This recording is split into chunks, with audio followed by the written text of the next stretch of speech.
Depuis plus de 20 ans, le prix de la Fondation Egon Neff pour la recherche in vitro est remis à Genève. Il vise à contribuer à réduire de manière significative le nombre d'animaux utilisés dans les laboratoires.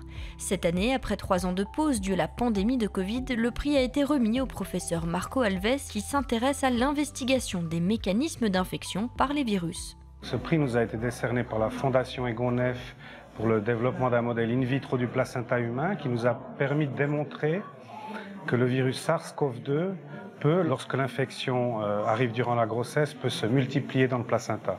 Même s'il ne parvient pas encore à remplacer totalement l'expérimentation animale, ce sont notamment des considérations éthiques qui motivent le chercheur. Oui, bien sûr, l'aspect éthique est très important, et d'autant plus que le placenta, c'est un organe très particulier puisqu'il est très différent en fonction des espèces. Donc pour nous, pour étudier ces propriétés du virus SARS, c'était important d'utiliser du placenta humain. Je pense que tout le travail qu'on a fait en amont avec ces modèles sophistiqués in vitro nous permettent de significativement diminuer le nombre d'animaux que nous utilisons pour ces tests finaux. Il constate que l'intérêt du milieu scientifique pour les méthodes de recherche alternatives a grandi au fil des années. J'ai l'impression depuis quelques années, disons une dizaine d'années, qu'on a plus de possibilités, notamment au niveau du financement. J'ai l'impression que les étudiants qui nous rejoignent sont plus intéressés par ces aspects, sont prêts à investir le temps et le travail nécessaire pour des approches alternatives. Un avis partagé par la responsable en France du FC3R, créé en 2021 pour promouvoir des méthodes alternatives et innovantes. Je pense que les gens, en tout cas, s'interrogent de plus en plus sur ce qui est juste ou pas, nécessaire ou pas. Et donc, je pense que c'est déjà une très belle avancée parce que c'est un bon moteur pour des actions comme les nôtres.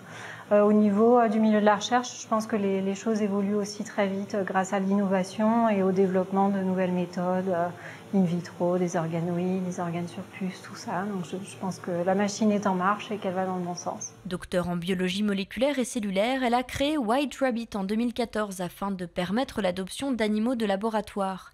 Elle reconnaît que le soutien public de ces méthodes est également insuffisant en France. Il y a peut-être effectivement un problème de financement, il y a aussi à notre sens un problème de méconnaissance. C'est vrai que les modèles animaux sont des modèles qui sont très utilisés, très décrits, dont les gens entendent facilement parler en conférence lors de leur collaboration. Peut-être aussi ce qui manque à toutes ces nouvelles méthodes, c'est d'atteindre le chercheur à la paillasse. Donc c'est un peu ce qu'on essaye de faire via la communication, la formation, l'éducation, le financement aussi du développement et de l'implémentation de ces méthodes alternatives. Le manque d'incitation des jeunes chercheuses et chercheurs représente également un défi selon elle.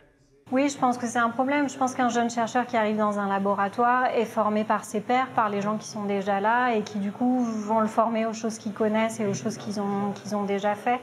Et je pense que les jeunes chercheurs, c'est une très bonne cible pour ces nouvelles méthodes parce que aussi les jeunes chercheurs sont plutôt avides de nouvelles technologies, sont plus réceptifs et aussi en étant jeunes sont plus sensibles au bien-être animal. Donc je pense que c'est une cible tout indiquée pour les 3R.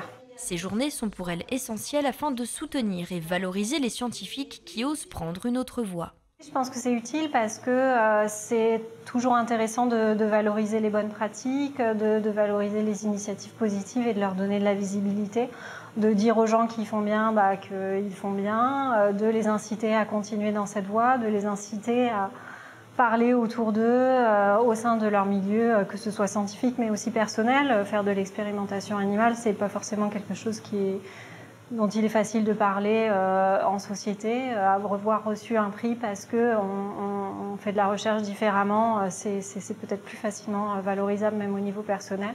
Et donc je pense qu'il faut vraiment soutenir les gens qui s'engagent dans des démarches positives par des prix, par des financements, en leur donnant de la visibilité. Une visibilité, mais aussi une reconnaissance individuelle, comme le rappelle la chercheuse Caroline Taparel.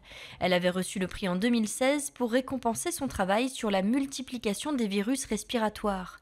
Cette distinction lui a permis de créer des liens avec d'autres scientifiques. Depuis que j'ai eu ce prix, je viens aux réunions qui sont organisées annuellement. Là, par exemple, aujourd'hui, la personne qui a présenté, je vois déjà que je vais pouvoir faire des interactions avec, utiliser ces modèles que moi, je n'ai pas encore investis dans mon laboratoire. Donc, ça permet aussi de faire un réseautage dans le monde des 3R. Elle aussi a constaté une évolution rapide des modèles in vitro. Quand j'ai commencé à travailler sur ces modèles, on n'était pas nombreux.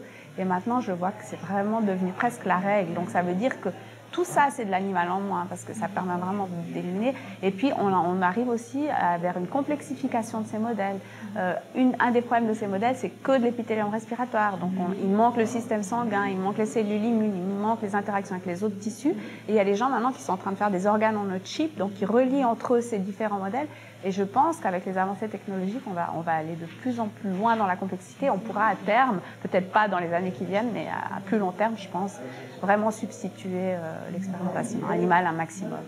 La chercheuse vient même de recevoir 1 million de francs du Fonds national suisse pour valoriser les 3R en montrant les avantages des tissus in vitro. Un domaine qui a toujours attiré la fille du fondateur de ce prix, très sensible aux animaux. Déjà adolescente, j'allais voir dans les salles tous les films sur la vivisection, chaque fois qu'il y avait des votations. Et je ressortais évidemment en pleurs, mais j'ai toujours été très attirée par cette thématique. Et donc, mon père nous a tout de suite mis au courant de ces projets, et c'est clair qu'on l'a encouragé et on était derrière lui. Pour moi, les animaux ont une telle sensibilité qu'on ne peut pas se permettre de leur infliger ce qu'on leur inflige au nom de la science. La Fondation récompense chaque année des scientifiques avec un montant de 10 000 francs. Les dossiers doivent être envoyés avant le 1er septembre et mettre en évidence la manière dont les expérimentations animales peuvent être remplacées ou réduites par les méthodes développées. Les lauréates et lauréats sont ensuite choisis par des experts et expertes indépendantes.